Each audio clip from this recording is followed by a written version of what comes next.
What's up, everybody? It's your boy Brandon Blakeney, aka Brandon Lee TV. Kick back, relax, and come take a ride with me. Just 3 games into the season, Coach Nick Saban benched his starting quarterback. Now, we're talking about a guy that's won 6 natties, so who am I to question his decisions? But after we saw them almost lose, they escaped by the skin of their teeth from South Florida, a team with a first-time head coach, a team with an 18-year-old at quarterback, a team that they were expected to blow out. Game 2 is a game they probably should have lost. Texas owed them some payback. But today there's no excuse. USF? Now, they came away with the victory 17-3, but I assure you, if you watch the game, it was a lot closer and a lot more frustrating than that scoreboard is leading on. I think Nick Saban has made a monumental mistake switching quarterbacks so early, and we saw the worst passing performance that they have displayed this season, by far. Before we get into it, though, make sure y'all hit that subscribe button for all the latest and the greatest, and join our memberships. We got that exclusive content coming daily, weekly, whenever you need it. Now back to business. Let's get into it. You are now locked into the Live with Brandon Blakeney podcast. Here is your host, Brandon Blakeney. The Notre Dame transfer, Tyler Buchner, got the start. We mentioned Jalen Milroe got benched, the starter for the first 2 games. You know, he threw 2 interceptions last week. They lost. Championship expectations every year at Bama. You got a short leash, and there's 2 guys right behind you, highly touted as well, that are looking to get on the field. And Saban he owes it to the rest of the team to keep these championship dreams alive. So the quarterbacks at Bama may have a shorter leash than any other team in the nation. But today was pathetic. Let's look at the numbers first off. So we mentioned Buchner, the Notre Dame transfer, got the start. Went 5 of 14 for 34 yards. He was eventually pulled, and they went with Ty Simpson, who was a little bit more effective, 5 for 9, 73 yards. I will say, the Bulls' front 7 of USF, man, they were getting after the quarterback. They were pressuring, sacking QBs, and really disrupting this offense. So I got to put some of this on the offensive line as well. But the quarterbacks went 10 of 23 for 107 yards combined. Are you kidding me?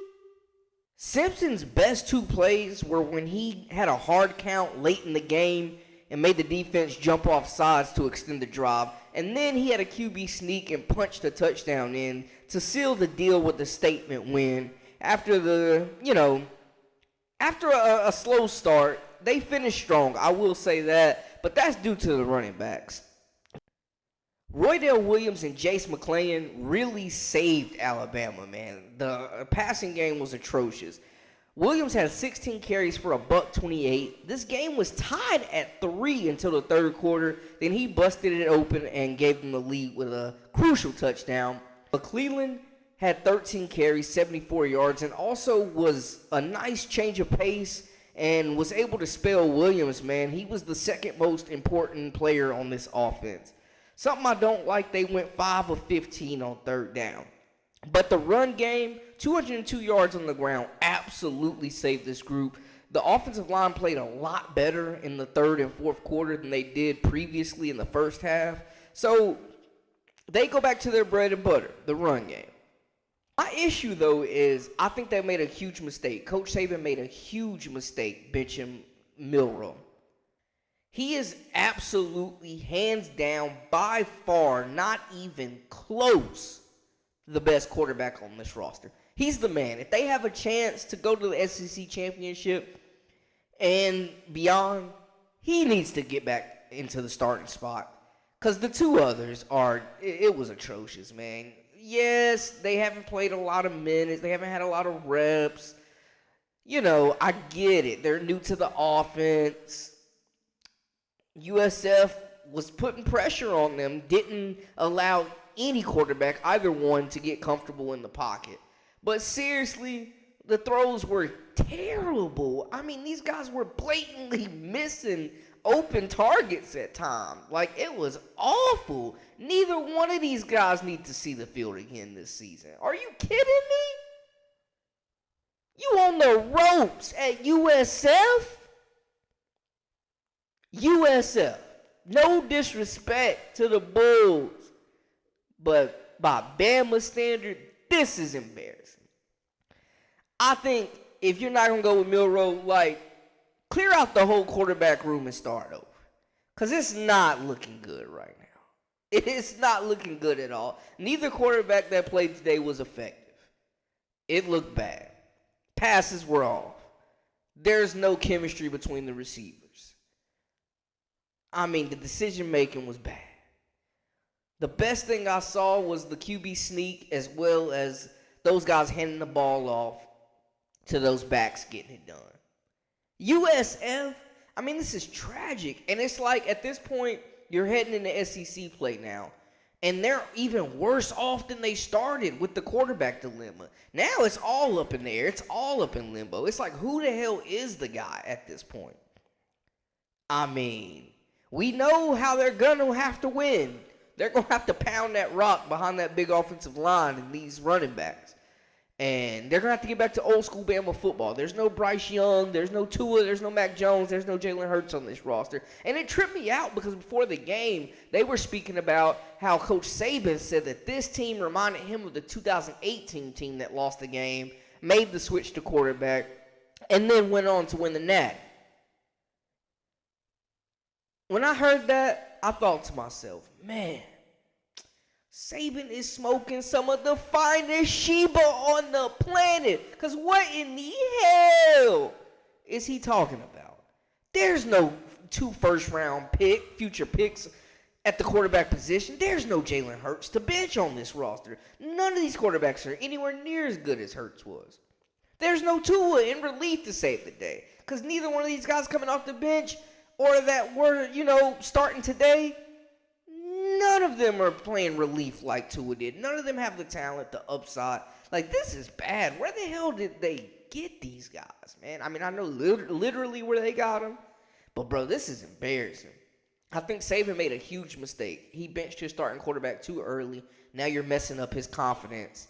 And moving forward, we don't know who the guy is. Milroe was still out there pre-game, hyping his team up, talking to the group, giving these guys encouragement. So you love to see that leadership and that accountability. But I think they absolutely got to go back to him or they're in trouble.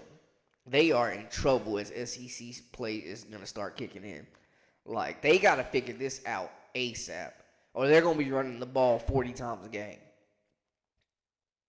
I mean, if USF this was the worst passing game for both sides. If USF was able to move the rock, they ran it pretty well, had over 170 yards on the ground. They ran it pretty well.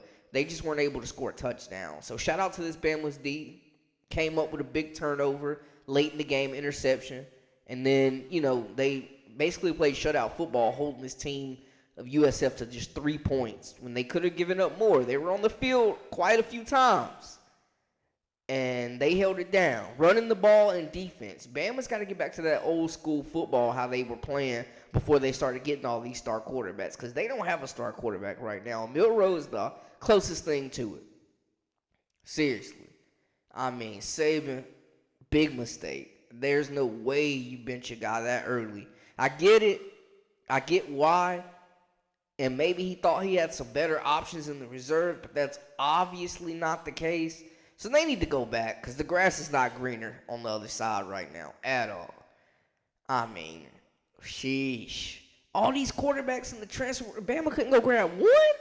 I'm just saying, man. I don't know. Y'all holler at your boy, though. Let me know how y'all feel in the comments about this situation. Is Bama in trouble? Was Nick Saban wrong for benching and starting quarterback so early? Y'all holler at me, because this issue is really bad right now. Y'all let me know how y'all feel in the comments. And make sure you hit that subscribe button for all the latest and the greatest. I am Brandon Blakeney, a.k.a. Brandon Lee TV. Until next time, hey, we out.